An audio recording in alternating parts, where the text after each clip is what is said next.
Okay, so I'm now in the very difficult position of having to follow Beyonce. But as I'm hoping, there may be a few connections that might become apparent. I also, after Eddie had asked me for a title, I then thought, why on earth did I say I was going to talk about why does art history matter? But I think, more I think about it, there are actual real cogent and actually very pressing and important reasons why art history should matter. I'm just going to talk for a couple of minutes before looking at a few images. I've only got a few images to share with you today, but hopefully the ones I think that should be quite thought-provoking.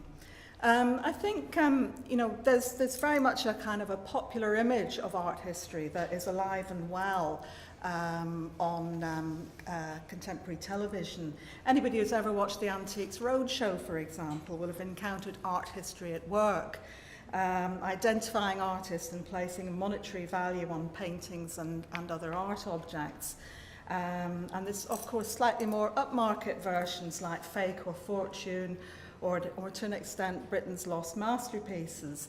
But they all kind of are very much underpinned by a particular view of art history that completely dovetails with what Una's just been talking about the role of museums, and which is actually based around the idea of connoisseurship and the idea of art and taste as being identified with class and privilege. In a very kind of deeply embedded way. Now, programs like the Antiques Roadshow or whatever, I think can actually be significant for people in terms of family history or heritage, or to some extent in things like Britain's Lost Masterpieces, in adding to an already existing body of historical knowledge that's out there about art and artists. But there's a lot more, I think, than these popular versions of art history can, won't, or don't actually say. So what I want to do is to begin to explore, and really just touching on the surface, of other ways in which art history matters. And partly this is to do with what we actually want from the past, what we want the past to do for us and to tell us. Whether we want what we discover about earlier art practice to confirm our ideas about our identity and belief, or to challenge what we already know of the present. And also, something else I think that's important, which is where art history does begin to matter, is that sometimes what cannot be said can sometimes be painted. Sometimes things can be articulated within the visual that actually resist verbal language. And I would argue that it's the job of art history to begin to unpick these silent presences and to bring them into verbal language, into a way that they can be shared and be part of a different form of discourse. So that's a kind of a prelude to the kind of brief exploration I want to make of a particular painting by a woman artist from 1925. This is a painting by Margaret Clark entitled Bath Time at the Creche. It's in the National Gallery of Ireland. Until very recently, it lived in the stores in the gallery. And didn't come out very much. There has, however, been a recent exhibition of Margaret Clark's work jointly between the National Gallery of Ireland and the F.E. McWilliams Studio Gallery when this painting came out to play for a bit, along with a lot of Clark's other work.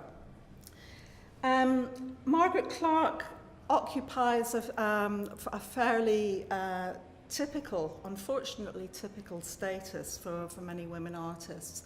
Her career was largely overshadowed by that of her more famous husband, the stained glass artist and illustrator Harry Clark. But Margaret Clark herself, she was formerly Margaret Crilly from Newry, was initially an artist who was determined to have her own kind of independent career. What happened, again, is so often typical of the story of women artists. She married Harry, they had 3 children. She became a mother, and for several years ceased to exist. But what she did with these circumstances is actually quite interesting. She painted in a studio in her house in Dublin in the North Circular Road, using her children and the children's nursemaid as models.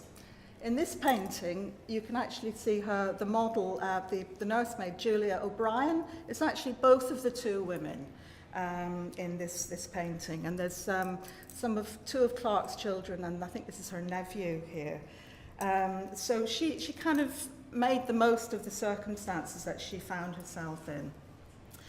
Now, what interests me about this particular painting is that when I was doing a lot of research for the big Art in Ireland book, I was looking through a catalogue from the National Gallery of Ireland called Discovering Irish Painting.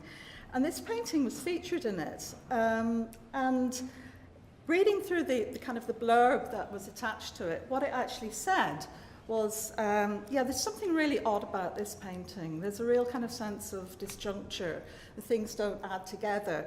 And it's because the background in the back and that frieze in the back is painted completely differently from the figures at the front. And I thought, there seems to be something missing here. Something, you know, they're kind of not getting something that is sort of so fundamentally obvious about this. And also the way the catalogue writes about it is in a way that actually just talks about this figure of this black infant as being due to the fact that Clark had the carved head of a black child in her studio. But surely the awkwardness is around, and the uneasiness is around this question of what is this black baby doing here in this painting, in this kind of quasi-domestic scene of white women and children, and how in the middle of 1920s Ireland. And how might this presence be read? What is actually going on with this? And it seemed to me that this was a classic example of how what cannot be said can sometimes be painted and can sometimes touch on a variety of often uncomfortable truths. It's also, I think, something that is underpinned by the fact that the presence of black people largely vanishes from the written record in Ireland after the 18th century, where they are very present as servants and slaves at this point in time. There's a kind of a silence within the discourse around this. And even when it comes up to the early 20th century, as I found when I was trying to research this painting, to try and find out how many black people were actually living in Dublin in the mid-1920s, that they are invisible. Blackness is invisible within the census. It just doesn't show up in so many different ways. There are, however, traces of a black presence within what is generally otherwise a white monoculture at this point in visual form, such as, in fairly kind of, I suppose, typical forms, The Entertainer, cartoon by Jack Yates, Would You Sooner Arrive at 4 p.m? And this is actually a companion to another cartoon by Yates in which this hapless theatre goer, this figure right at the end, is sitting outside the stage door in the rain on his own, but at least guaranteed to get a seat instead of being faced by this massive queue. But what strikes me, I think, as significant within this is the figure of the black entertainer, the black banjo player, who's kind of importuning this theatre goer for money. And also the way in which he's kind of represented as being slightly comic, but also there's something, I think, mildly threatening about this, a definite sense of otherness, I think, within an otherwise kind of white, kind of white grouping in this way. Also, blackness figures in things like this, The Toy Seller by William Mulready, who's actually although he worked in Victorian England, was also was an Irish painter. What's interesting, and this is, I think, where my art historical head came in, was that this painting was bought by the National Gallery of Ireland in the 1890s, and it would have been on display. This is where I'm kind of using my art historical imagination. This is where I think art history does matter.